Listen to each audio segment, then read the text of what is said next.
I've come to realize that we are drowning in a sea of meetings, suffocating under the weight of inefficiency.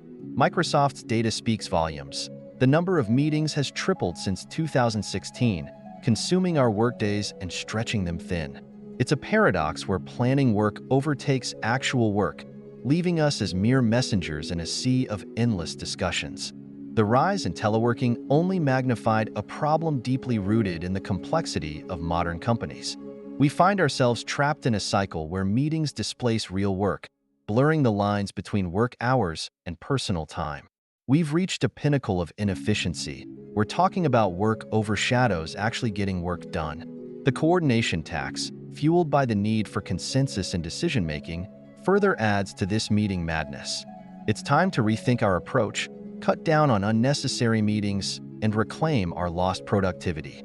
Let's break free from the shackles of endless discussions and focus on what truly matters: getting the job done efficiently.